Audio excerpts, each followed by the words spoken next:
For 5 years, I gave everything to straightest tech. I wasn't the loudest in the room, and I didn't spend my lunch breaks cozying up to management. But when it came to delivering results, I was the one they quietly depended on. My title, Lead Integration Specialist, didn't turn heads at parties, but inside those walls, I made systems talk to each other, old and new infrastructures harmonize, and ensured that multi-million-dollar clients stayed happy and uninterrupted.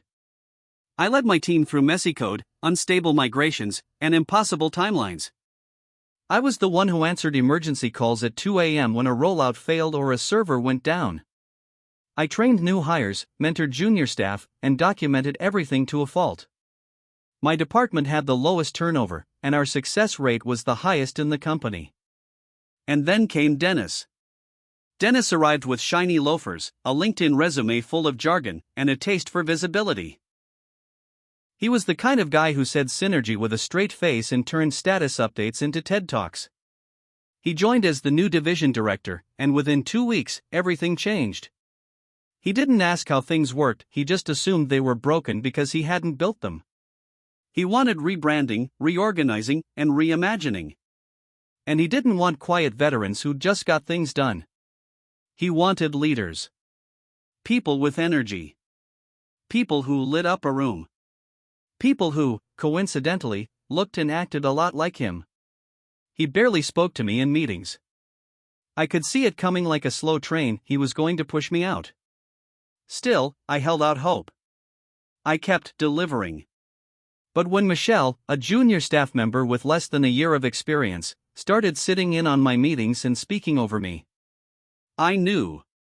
On a rainy Friday afternoon, Dennis called me into his office. The blinds were drawn. The HR rep was already there. My gut dropped. He started with a smile. Look, I want to start by saying we really appreciate the groundwork you've laid here. You've been the backbone of this team. I didn't speak. I'd seen this movie before. But we've been reassessing leadership dynamics, and we think we need someone with a more dynamic presence at the helm. Someone who reflects where straightest tech is headed. Then came the word, incompetent, not directly, but cloaked in words like limited vision, execution-only mindset, and lack of inspirational leadership. It hit harder than I thought it would. I asked, "Are you saying my work isn't good enough?" He didn't answer directly. Just kept talking in circles. Michelle would be taking over.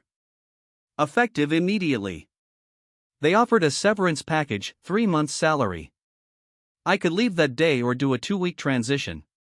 I chose to leave. Before I walked out, I said, "Everything's documented. But you'll need someone who knows how to use it." Dennis gave a smug grin. "We'll manage."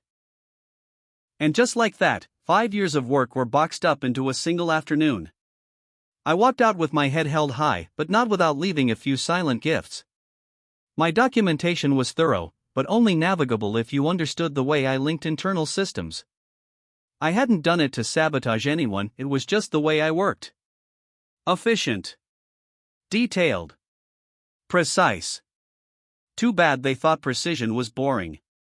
The Monday after I left, I slept in. For the first time in years, I didn't wake up to an avalanche of Slack messages, client pings, or emergency change requests. No one was asking me how to patch the legacy API that only half the devs even understood. No one called to ask where the deployment checklist lived. The silence felt foreign, but not unwelcome. By midweek, my LinkedIn inbox was full of messages from recruiters. Apparently, word had gotten around that I was seeking new opportunities. I hadn't even updated my status. Small industry. But what really caught my eye was a message from Nate, one of the engineers still at Stratus Tech. It was short, rushed, and clearly sent from a mobile phone. "Hey. Do you have a sec? They're asking about the old Azure mapping scripts. Michelle can't find them. Said something's missing in the doc folder." I almost laughed.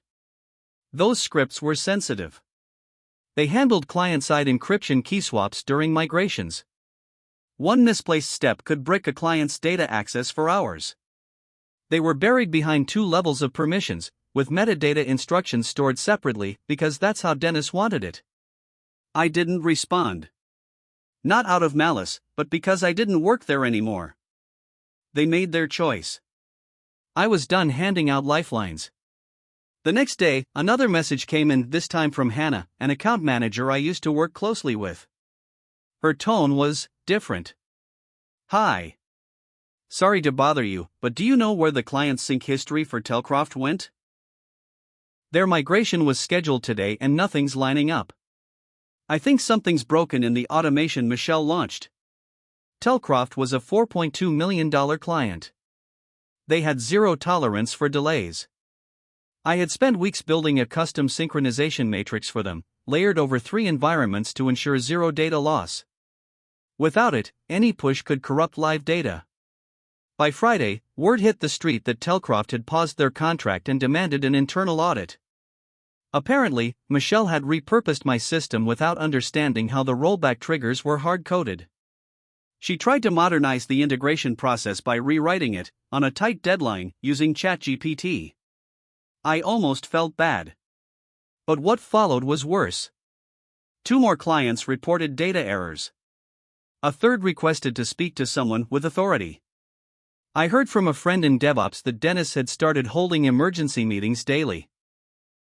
And Michelle had already thrown 2 junior devs under the bus for failing to follow documentation.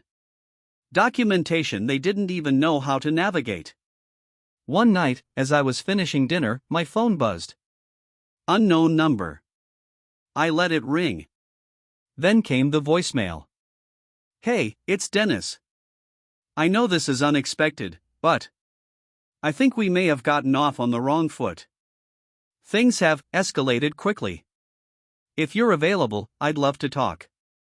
Maybe coffee? On me. I played the message again. Twice. The same man who said I lacked vision was now asking me for coffee. My replacement hadn't lasted a month, and now he was grasping at straws. I didn't reply that night. I wanted to let the silence stretch. Let him sweat. Let him wonder. Because sometimes the most powerful thing you can do is nothing at all. The next morning, I woke up to 5 missed calls. 3 were from Dennis. 1 from Hannah. And 1 from a number I didn't recognize but guessed was HR. I hadn't even responded to the voicemail yet, but clearly, the panic had escalated. I made myself a coffee, sat on the balcony, and just watched the morning unfold like I had no ties to their disaster. Because I didn't. Not anymore. By 10 a.m., I received an email with the subject line. Re-engagement opportunity, time sensitive. It was from Clarissa in HR, polite. Overly formal. Carefully worded. We'd like to invite you to discuss a potential short-term consulting role, should you be available? Your previous expertise has been recognized as uniquely valuable in current operations. Please advise availability. Uniquely valuable. What a poetic way to say Michelle wrecked everything and no one knows how to fix it. I didn't respond right away. I wanted terms, my terms. So I waited until the end of the day. Then I replied with 1 sentence. My hourly rate is $425, with a 20-hour minimum per week. Prepayment required. No emotion. No pleasantries. Just business. The next day, I got a call from Dennis. I let it ring 4 times before picking up. I could hear the stress in his voice immediately.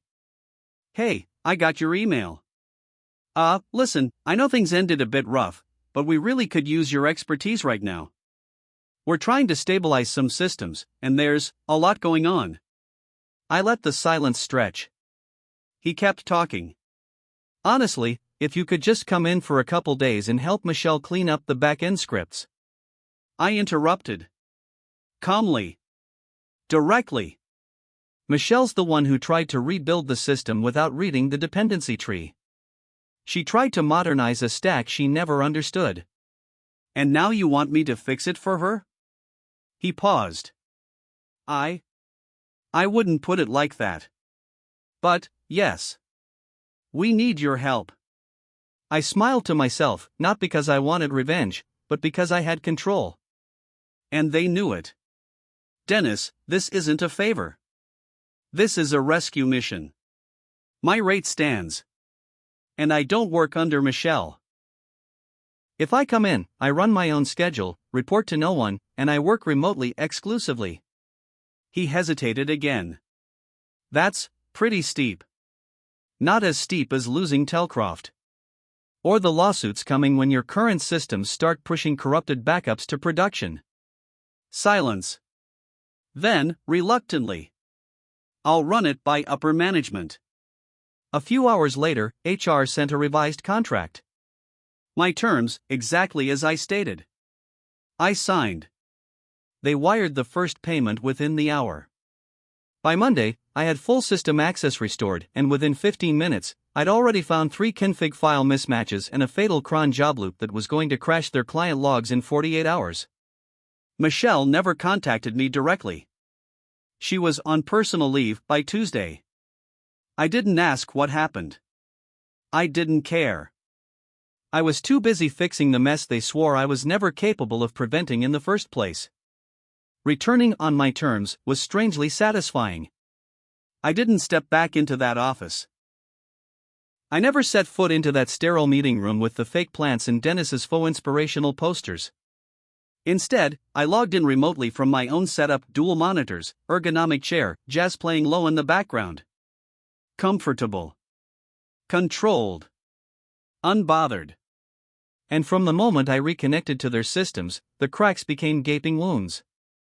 Their optimized integrations were nothing more than stitched together fragments of half-read documentation and copied Stack Overflow answers.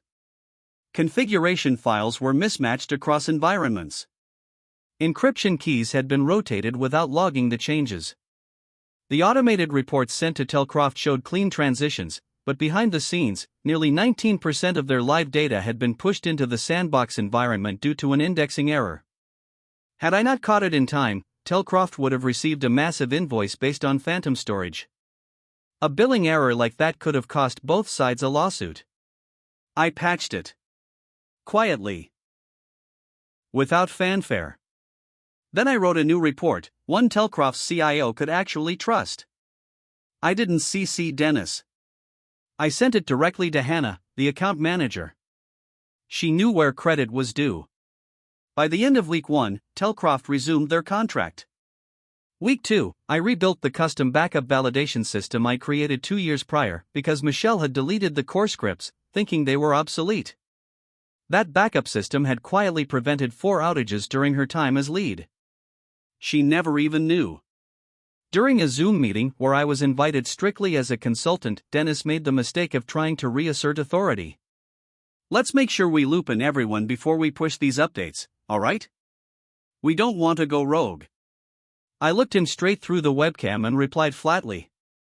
Rogue is what got you into this mess. The room went silent. Even HR didn't speak. He didn't interrupt again. What struck me most was how differently people treated me now. Nate, the junior engineer who used to be shy around me, now asked direct questions with respect. Hannah sent me her meeting notes ahead of time and made sure I was properly credited in reports. Even Clarissa from HR thanked me for bringing the department back from the edge. It wasn't just respect. It was recognition. The kind you can't beg for. The kind that only comes when people realize what they lost and who they were stupid enough to throw away. By the end of the 3rd week, I had resolved every major incident, stabilized client data, rebuilt their deployment flow, and even streamlined a few outdated processes. And then, the inevitable happened. A new email. Subject line. Let's discuss a full-time return. It was from Dennis. He couldn't even pretend it wasn't a plea. We're beyond impressed with the results you've delivered. I think it's time we talk about a permanent leadership role for you, something more visible, more influential. Let's put the past behind us. I didn't even hesitate. I'm not interested. He replied again an hour later. Offered a title, Director of Systems Strategy. Promised full autonomy, a private office, even a seat on the quarterly leadership board. I didn't reply. The next day, Clarissa called me privately.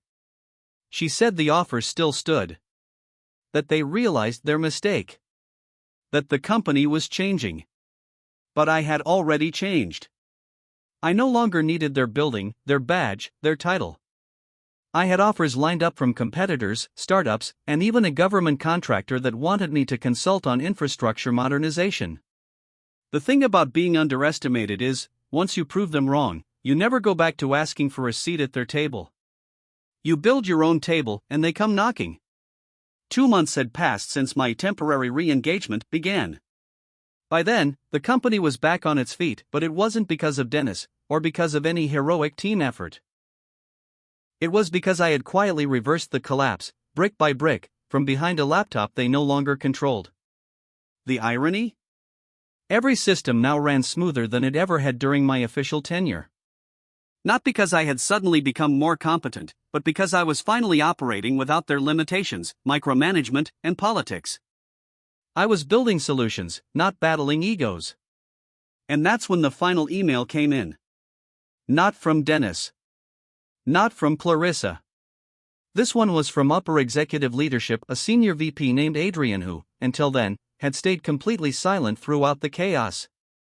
We've reviewed your work and the impact it's had.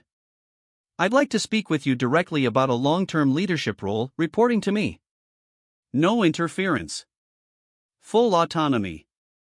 You name your terms. I paused. It was tempting. They weren't just offering my old job back. They were offering me control.